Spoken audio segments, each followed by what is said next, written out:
Hello friends, आपके अपने YouTube channel में आप सबका स्वागत है।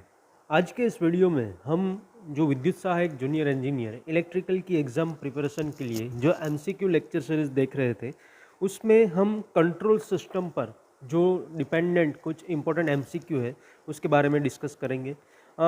अगर आपको हमारा ये वीडियो पसंद आए तो वीडियो को लाइक ज़रूर करें और हमारी चैनल को सब्सक्राइब करना ना भूलें। तो आइए फ्रेंड्स, हम वीडियो की शुरुआत करते हैं। तो सबसे पहले यहाँ पे हमें एमसीक्यू दिया हुआ है, व्हाट इज़ कंट्रोल सिस्टम। हमने बेसिक्स से यहाँ पे चालू किया है। So what is control system, control system क्या है। तो यहाँ पे हमें ऑप्शन दिया हुआ है। Option A, control system is a system in which the output is controlled by varying the input. Option B, control system is a device that will not manage or regulate the behavior of other devices using control loops.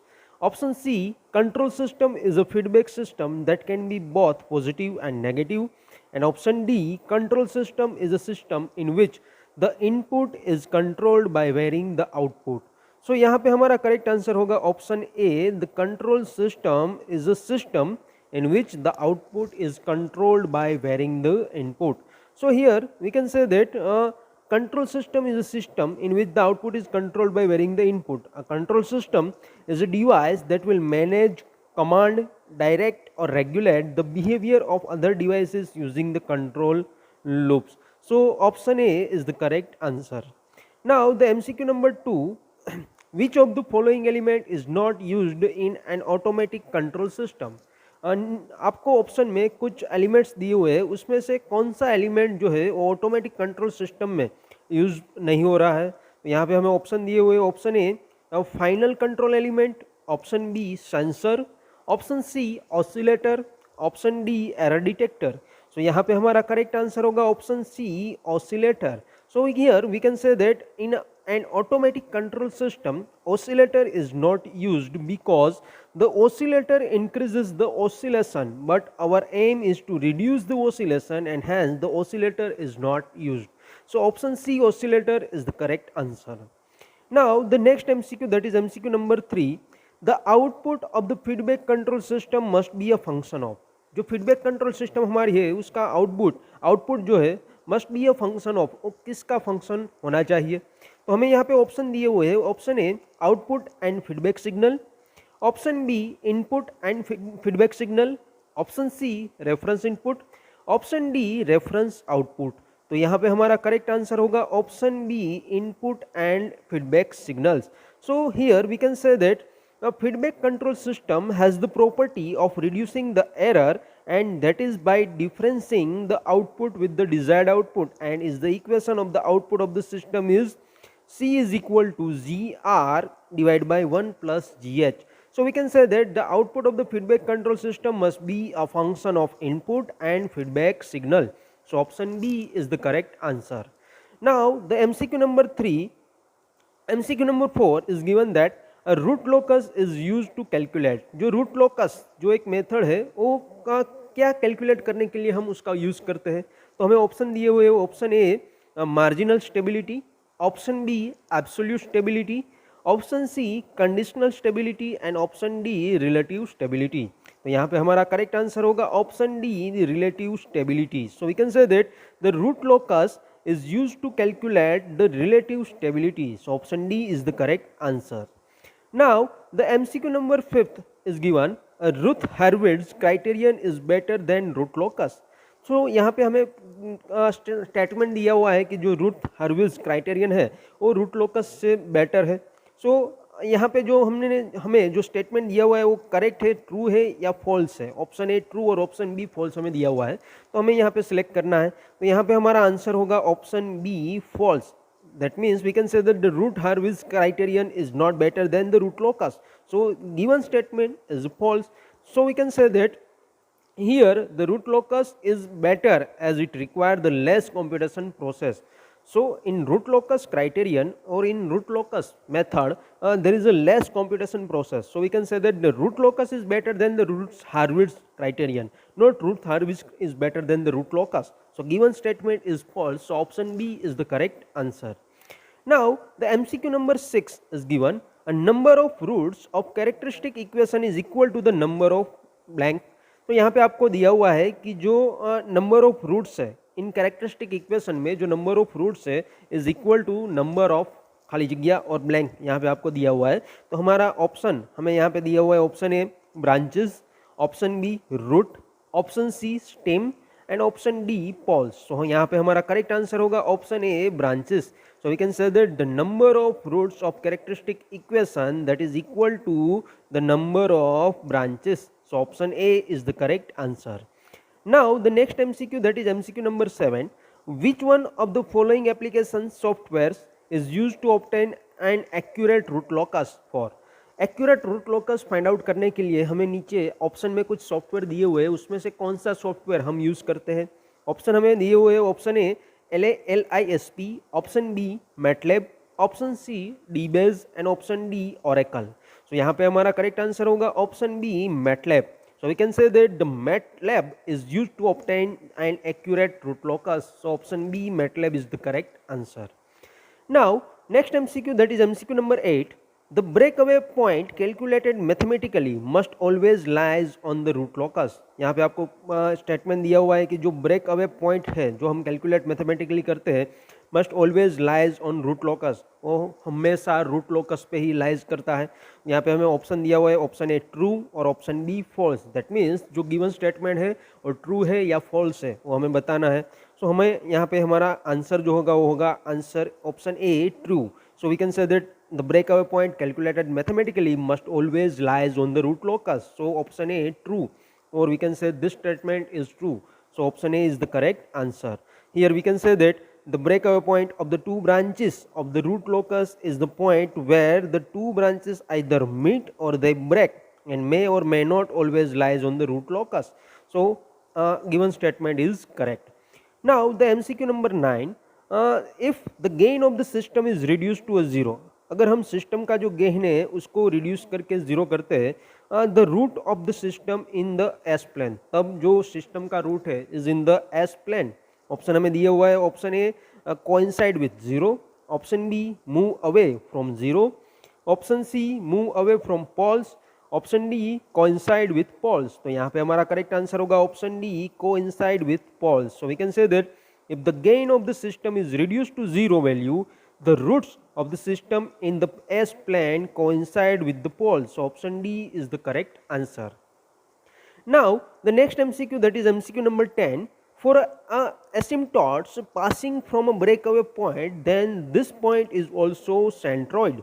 यहाँ पे भी आपको statement दिया हुआ है। So given statement में जो आपको ऑप्शन दिए हुए हैं, ऑप्शन ए ट्रू और option B false. That means जो गिवन स्टेटमेंट है वो ट्रू है या फॉल्स है वो हमें फाइंड आउट करना है। तो यहाँ पे आपको बोला हुआ है for asymptotes passing from breakaway point, जो एसिम्टॉट्स जो ब्रेकअवे पॉइंट से पास हो रहा है, then this point is also centroid. So वो जो पॉइंट है वो सेंट्रोइड भी है कि नहीं, स्टेटमेंट ट्रू है या फॉल्स है। तो हमारा आंसर होगा ऑप्शन ए ट्रू, और we can say that this statement is true because here for asymptotes which are the tangent to the root locus and extending from the minus infinite to plus infinite, and if passing from a breakaway point, then this point is also we can say is also a centroid. So given statement is true, option A is the correct answer. Now the next MCQ, that is MCQ number 11. A transportation lag causes, transportation lags causes, उसके transportation lags के कारण क्या क्या हो सकता है। तो हमें यहाँ पे ऑप्शन दिया हुआ है, option A instability in the system, option B stability in the system, option C system remains unaffected and option D bandwidth increases. So यहाँ पे हमारा आंसर होगा option A instability in the system. So we can say that the transportation lag causes the instability in the system. So option A is the correct answer. Now the next MCQ, that is MCQ number 12. If the gain of the open loop system is doubled, अगर हम open loop जो system है उसका जो gain है उसको हम double करते हैं, the gain margin, तो गेन मार्जिन में क्या इफेक्ट होगा। ऑप्शन हमें दिए हुए हैं, option A is not affected, option B gets doubled, option C becomes half, option D becomes 1/4। So यहाँ पे हमारा आंसर होगा option A is not affected. So we can say that अगर हम ओपन लूप सिस्टम जो है उसको उसके गेन को अगर हम डबल करते हैं तो उस टाइम पे द गेन मार्जिन जो है उस गेन मार्जिन में कोई भी इफेक्ट जो है वो होने वाली नहीं है. सो यहाँ पे is not affected, option A is the correct answer. Now the MCQ number 13, Nichols chart is useful for the detailed study analysis of. जो Nichols chart है वो किस चीज़ की डिटेल्स एनालिसिस के लिए हम उसको यूज करते हैं? ऑप्शन हमें दिया हुआ है, option A closed loop frequency response, option B open loop frequency response, option C closed loop and open loop frequency responses and option D none of the above. So यहाँ पे हमारा answer होगा option A closed loop frequency response. So we can say that the Nichols chart is useful for the detailed study analysis of closed loop frequency response. So option A is the correct answer. Now the next MCQ, that is MCQ number 14, the roots of the characteristic equation of the second order system in which real and imaginary part represents. यहाँ पे हमें बोला हुआ है कि the roots of characteristic equation of the second order system, जो second order system है उसका जो कैरेक्टरिस्टिक इक्वेशन है उसके जो रूट्स है इन विच जो उसमें जो रियल एंड इमेजिनरी पार्ट्स है वो क्या रिप्रेजेंट करते हैं.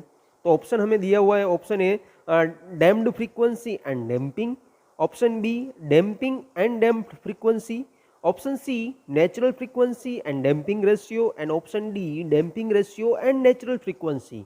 सो यहाँ पे हमारा आंसर होगा option B damping and damped frequency. So we can say that the second order, जो सेकेंड ऑर्डर सिस्टम है उसका जो कैरेक्टरिस्टिक इक्वेशन है उसके जो रूट्स है उसके रूट्स के जो रियल पार्ट है वो रियल पार्ट डैम्पिंग एंड जो इमेजिनरी पार्ट्स है वो डैम्प्ड फ्रीक्वेंसी रिप्रेजेंट करते हैं.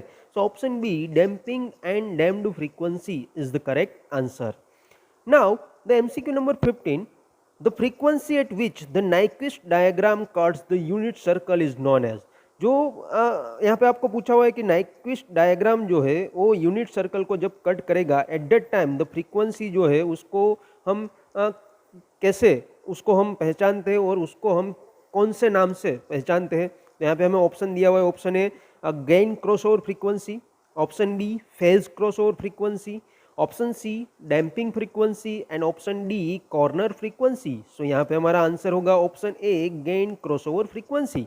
We can say that the frequency at which the Nyquist diagram cuts the unit circle that is known as gain crossover frequency. This is, we can say, one kind of definition of gain crossover frequency. So here the correct answer is option A. Now the next MCQ, that is MCQ number 16, for a type 1 system the steady state error due to step input is equal to. यहाँ पे आपको type 1 system के लिए बोला गया है, type 1 system में जो स्टेडी स्टेट एरर है ड्यू टू स्टेप इनपुट देने की वजह से जो स्टेडी स्टेट एरर मिल रही है इज इक्वल टू, वो कितनी हमें मिल सकती है. ऑप्शन हमें दिया हुआ है, option A infinite, option B 0, option C 0.25 and option D 0.5. तो यहाँ पे हमारा आंसर होगा option B 0. So we can say that for a type 1 system the steady state error due to the step input is equal to 0.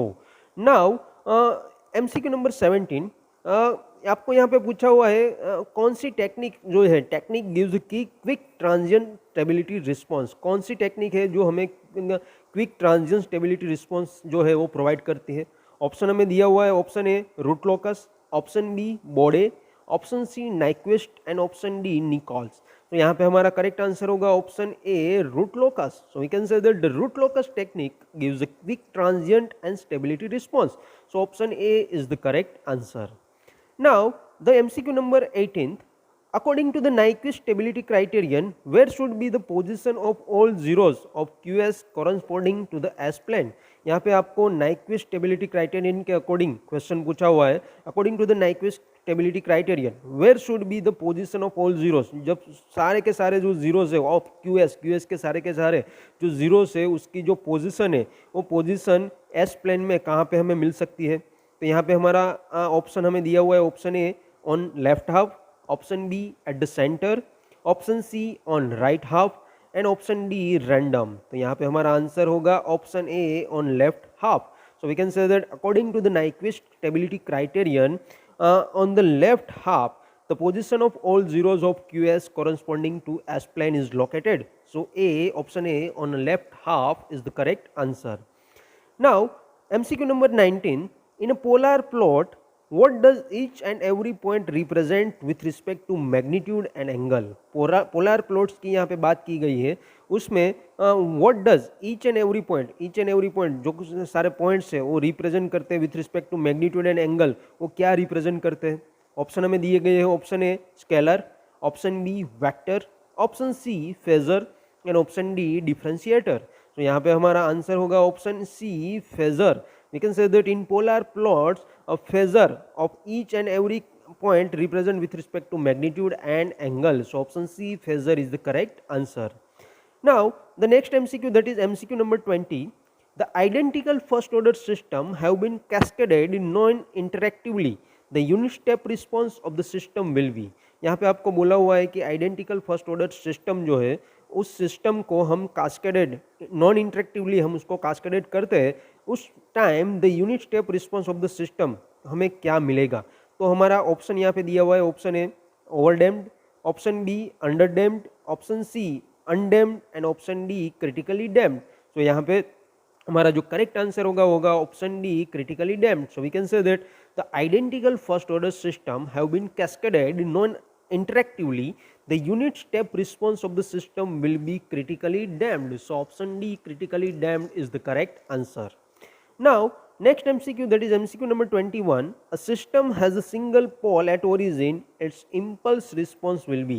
हमारे पास ऐसी system है कि उसका जो एक सिंगल पोल है वो ओरिजिन पे लोकेटेड है, तो उसका जो इम्पल्स रिस्पॉन्स है वो हमें क्या मिलेगा। ऑप्शन हमें दिए हुए, option A constant, option B ramp, option C decaying exponential and option D oscillatory. तो यहाँ पे हमारा आंसर होगा option A constant. So we can say that a system has a single pole at origin, its impulse response will be a constant. So option A is the correct answer. So friends, यहाँ पे हमने control system के कुछ theoretical important जो question थे, important जो MCQ थे, उसके बारे में हमने डिस्कस किया। अगर आपको हमारा ये वीडियो पसंद आए तो इस वीडियो को लाइक ज़रूर करें, ज़्यादा से ज़्यादा इस वीडियो को आपके फ्रेंड्स के साथ शेयर करें कि जिससे उन्हें भी जो एग्ज़ाम की प्रिपरेशन है उसमें हेल्प मिल सके। और अगर आपके कुछ डाउट हो, कुछ सजेशंस हो, तो आप हमें कमेंट बॉक्स में लिख सकते हैं। और साथ में ही हमारी जो यूट्यूब चैनल है उसको आप सब्सक्राइब करना ना भूलें। एंड अगर आपको इस सारे के सारे वीडियोस की जो पीडीएफ मटेरियल अगर जो चाहिए, तो आप हमारी जो टेलीग्राम चैनल है उसकी लिंक यहाँ पे दी गई है, उस लिंक पे जाके आप हमारी टेलीग्राम चैनल को भी ज्वाइन कर सकते हैं।